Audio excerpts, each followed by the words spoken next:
बिस्मिल्लाहिर्रहमानिर्रहीम। अस्सलाम अलैकुम वरहमतुल्लाहि वबरकातुहू।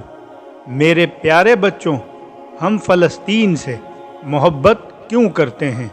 मेरे दोस्तों, आपके बच्चे भले आपसे पूछें या न पूछें, आप उन्हें ये ज़रूर बताया कीजिए कि हम फ़लस्तीन से इसलिए मोहब्बत करते हैं कि ये फ़लस्तीन अंबिया अलैहिस्सलाम का मस्कन और सरज़मीन रही है। इब्राहीम अलैहिस्सलाम ने फ़लस्तीन की तरफ हिजरत फरमाई। अल्लाह तबारक व तआला ने लूत अलैहिस्सलाम को उस अज़ाब से निजात दी जो उनकी कौम पर इसी जगह नाजिल हुआ था।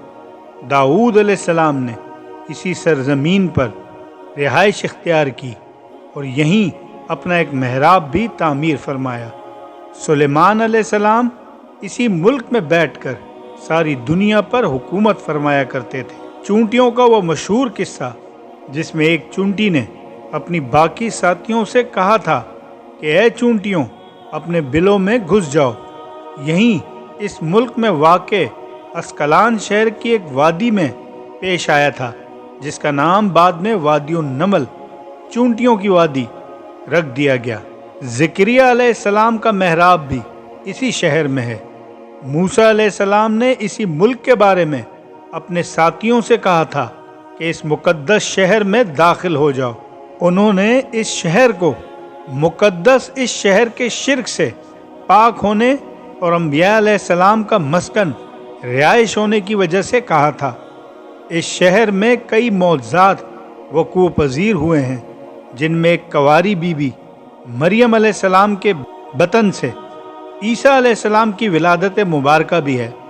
ईसा अलैहिस्सलाम को जब उनकी कौम ने कत्ल करना चाहा तो अल्लाह तबारक व तआला ने उन्हें इसी शहर से आसमान पर उठा लिया था। विलादत के बाद जब औरत अपनी जिस्मानी कमज़ोरी की इंतहा पर होती है, ऐसी हालत में बीबी मरियम अलैहिस्सलाम का खजूर के तने को हिला देना भी एक मौजज़ा था।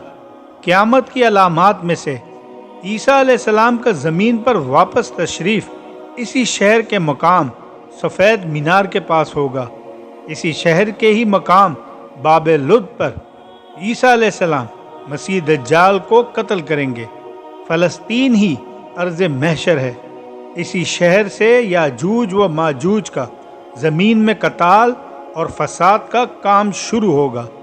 इस शहर में वक़ूअ पज़ीर होने वाले किस्सों में से एक किस्सा तालूत और जालूत का भी है। प्यारे दोस्तों, फ़लस्तीन को नमाज की फ़र्ज़ियत के बाद मुसलमानों का किबला अव्वल होने का एज़ाज़ भी हासिल है। हिजरत के बाद जिब्राईल अलैहिस्सलाम दौरान नमाज ही में हुक्म रब्बी से आका अलैहिस्सलाम को मस्जिद अक्सा फ़लस्तीन से बैतुल्लाह काबा मक्का मुकर्रमा की तरफ रुख करा कर गए थे। जिस मस्जिद में ये वाक़या पेश आया था वो मस्जिद आज भी मस्जिद किबलतैन कहलाती है। प्यारे दोस्तों, हुजूर अकरम सल्लल्लाहु अलैहि वसल्लम मेराज की रात आसमान पर ले जाने से पहले मक्का मुकर्रमा से यहाँ बैतुल मुक़द्दस फ़लस्तीन लाए गए। सरकार दो आलम सल्लल्लाहु अलैहि वसल्लम की इक्तिदा में अंबिया अलैहिस्सलाम ने यहाँ नमाज अदा फरमाई। इस तरह फ़लस्तीन एक बार फिर सारे अंबिया का मस्कन बन गया। सैयदना अबू ज़र रज़ी अल्लाह अन्हु कहते हैं कि मैंने रसूलुल्लाह सल्लल्लाहु अलैहि वसल्लम से अर्ज़ किया कि ज़मीन पर सबसे पहली मस्जिद कौन सी बनाई गई? तो आप सल्लल्लाहु अलैहि वसल्लम ने फरमाया कि मस्जिदुल हराम यानी खाना काबा। मैंने अर्ज़ किया कि या रसूलल्लाह, फिर कौन सी मस्जिद बनाई गई? तो आप सल्लल्लाहु अलैहि वसल्लम ने फरमाया मस्जिदुल अक्सा यानी बैतुल मुक़द्दस। मैंने फिर अर्ज़ किया कि इन दोनों के दरमियान कितना फ़ासला था? आप सल्लल्लाहु अलैहि वसल्लम ने फरमाया कि 40 बरस का। और आप सल्लल्लाहु अलैहि वसल्लम ने फरमाया, तू जहाँ भी नमाज का वक्त पा ले वहीं नमाज अदा कर ले, बस वो मस्जिद ही है।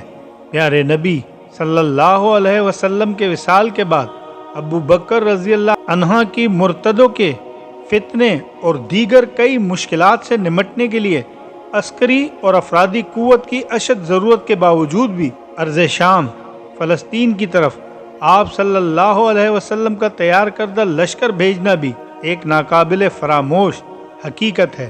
اسلام کے سنہری دور فاروقی میں دنیا بھر کی فتوحات کو چھوڑ کر محض فلسطین کی فتح کے لیے خود سیدنا عمر چل کر گئے اور یہاں پر جا کر نماز ادا کی۔ اس شہر کی عظمت کو اجاگر کرتا ہے۔ میرے پیارے دوستو، دوسری بار بروز جمعہ 27 رجب 583 ہجری کو صلاح الدین ایوبی کے ہاتھوں اس شہر کا دوبارہ فتح ہونا بھی ایک نشانی ہے۔